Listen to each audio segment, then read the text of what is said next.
वैसे मेरा बड़ा प्रिय कार्यक्रम है, लेकिन कोरोना के कारण बीच में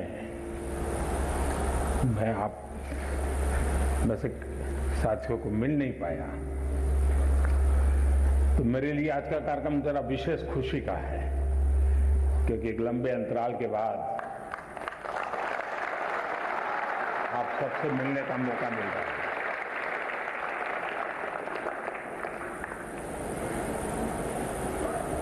मुझे नहीं लगता है कि परीक्षा का आप लोगों को कोई टेंशन होगा।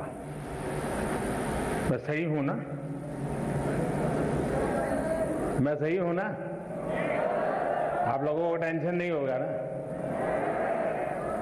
अगर टेंशन होगा तो आपके माता पिता को होगा कि क्या करेगा। सच में बताइए, किसको टेंशन है, आपको कि आपके परिवार वालों को? जिनको खुद को टेंशन है वो हाथ ऊपर करे। अच्छा, अभी भी लोग हैं? अच्छा, और जिनका पक्का विश्वास है कि मम्मी पापा को टेंशन है, वो कौन कौन है? ज्यादा लोग वही है। कल विक्रम संवत नव वर्ष शुरू हो रहा है, और वैसे ही अप्रैल महीना हमारे देश में अनेक त्योहारों से भरा रहता है। मेरी आने वाले सभी त्योहारों के लिए आप सबको बहुत बहुत शुभकामनाएं। लेकिन त्योहारों के बीच में एग्जाम भी होती है, और इसलिए त्योहारों का मजा नहीं ले पाते हैं। लेकिन अगर एग्जाम को ही त्योहार बना दें तो फिर वो त्योहार में कई रंग भर जाते हैं, और इसलिए आज का हमारा कार्यक्रम हम हमारे एग्जाम्स में त्योहार का वातावरण कैसे बनाएं, उसको रंगों से कैसे भर दें, उमंग उत्साह के साथ हम परीक्षा के लिए कैसे प्रस्थान करें, इन्हीं बातों को लेकर के हम चर्चा करेंगे। कई साथियों ने बहुत सारे सवाल मुझे भेजे भी हैं। कुछ लोगों ने मुझे ऑडियो मैसेज भी भेजा है, कुछ लोगों ने वीडियो मैसेज भेजा है। मीडिया के साथियों ने भी स्थान स्थान पर विद्यार्थियों से बातें करके कई सवाल निकाले हैं।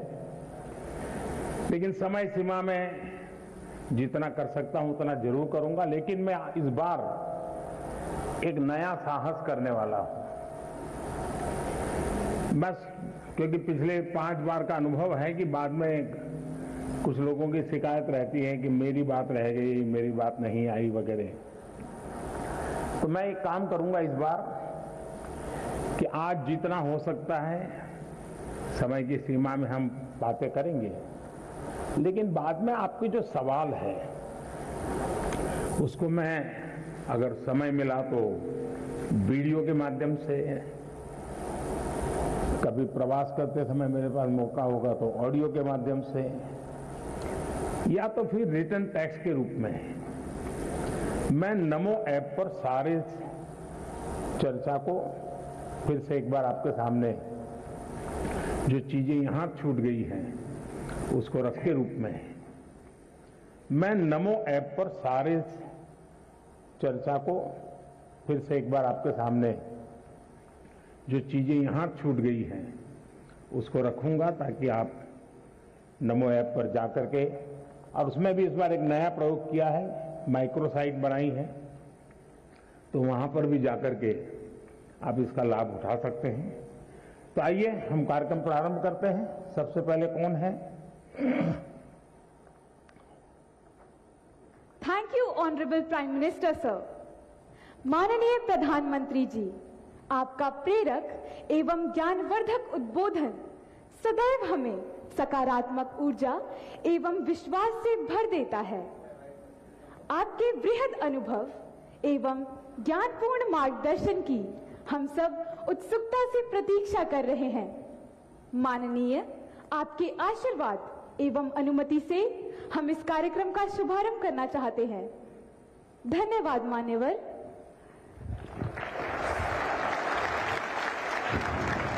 माननीय प्रधानमंत्री जी, भारत की राजधानी ऐतिहासिक नगरी दिल्ली के विवेकानंद स्कूल की कक्षा 12वीं की छात्रा खुशी जैन आपसे प्रश्न पूछना चाहती हैं।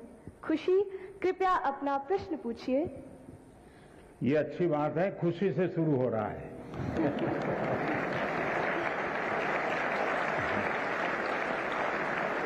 और हम भी चाहते हैं कि परीक्षा पूरी होने तक खुशी ही खुशी रहे। माननीय प्रधानमंत्री महोदय, नमस्कार। मेरा नाम खुशी जैन है। मैं कक्षा 12वीं विवेकानंद स्कूल आनंद विहार दिल्ली की छात्रा हूँ। मान्यवर, मेरा प्रश्न है, जब हम घबराहट की स्थिति में होते हैं तो परीक्षा के समय हम तैयारी कैसे करें? धन्यवाद। धन्यवाद खुशी। मान्यवर, साहित्यिक परंपरा के परिप्रेक्ष्य में अत्यंत समृद्ध प्रदेश छत्तीसगढ़ के बिलासपुर के कक्षा 12वीं के छात्र ए श्रीधर शर्मा कुछ इसी तरह की समस्या से जूझ रहे हैं। वह उत्सुक है प्रधानमंत्री जी के समक्ष अपनी बात रखने को। श्रीधर, कृपया अपना प्रश्न पूछिए। नमस्कार माननीय प्रधानमंत्री महोदय, मैं ए श्रीधर शर्मा दक्षिण पूर्व मध्य रेलवे उच्चतर माध्यमिक विद्यालय नंबर 1 बिलासपुर छत्तीसगढ़ के कक्षा 12वीं आर्ट्स का छात्र हूँ। महोदय, मेरे प्रश्न कुछ इस प्रकार हैं। मैं परीक्षा संबंधी तनाव से कैसे निपटूं? अगर मेरे अंक अच्छे नहीं आए तो क्या होगा? अगर मुझे अपेक्षित अंक प्राप्त नहीं हुए तो क्या होगा? और अंततः अगर मेरे ग्रेड अच्छे नहीं आए तो मैं अपने परिवार की निराशा से कैसे निपटूं? धन्यवाद Shridhar. From the land where the Sabarmati Sant Mahatma Gandhi ji started his Satyagraha movement, I invite Kenny Patel, a class 10 student of Vadodara, who earnestly seeks your guidance on similar challenges faced by her. Kenny, please ask your question. Greeting Prime Minister Sir. My name is Kenny Patel. I am from Treehouse High School, Vadodara, Gujarat from class 10th.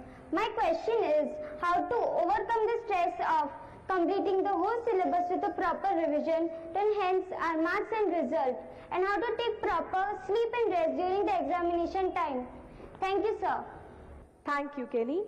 माननीय प्रधानमंत्री जी, खुशी, श्रीधर शर्मा तथा केनी पटेल परीक्षा के तनाव से व्यथित हैं। उन्हीं की तरह देश भर से अनेक विद्यार्थियों ने एग्जाम स्ट्रेस से संबंधित प्रश्न पूछे हैं। परीक्षा के तनाव से लगभग सभी विद्यार्थी प्रभावित होते हैं और आपके मार्गदर्शन के अभिलाषी हैं। माननीय प्रधानमंत्री जी, एक साथ आप लोगों ने इतना सवाल पूछ लिए हैं कि ऐसा लग रहा है कि मुझे ही पैनिक से गुजरना पड़ेगा। देखिए, आपके मन में भय क्यों होता है, ये प्रश्न मेरे मन में है। क्या आप पहली बार एग्जाम देने जा रहे हैं? क्या आप में से कोई नहीं है जो पहली बार एग्जाम देने जा रहा है? मतलब कि आपने बहुत सारी एग्जाम दे चुके हैं और अब तो आप प्रकार से एग्जाम के इस दौर से आखिरी छोर की तरफ पहुंच चुके हैं। इतना बड़ा समंदर पार करने के बाद किनारे पर डूबने का डर, ये तो दिमाग में बैठता नहीं है। तो पहली बात है कि आप मन में एक बार तय कर लीजिए कि परीक्षा जीवन का एक सहज हिस्सा है। हमारी विकास यात्रा का छोटे छोटे पड़ाव है और उस पड़ाव से हमें गुजरना है। हम गुजर चुके हैं। जब इतनी बार हम एग्जाम दे चुके हैं, एग्जाम देते एक प्रकार से हम एग्जाम प्रूफ हो गए हैं। और जब ये विश्वास पैदा हो जाता है तो ये नहीं, आने वाली किसी भी एग्जाम के लिए ये अनुभव अपने आप में आपकी ताकत बन जाते हैं। इसे, आपके इन अनुभव को, जिस प्रक्रिया से आप गुजरे हैं, उसको आप कतई छोटा मत मानिए। दूसरा, ये आपके मन में जो पैनिक होता है, क्या ये तो नहीं है कि प्रिपेयर्डनेस में कमी है?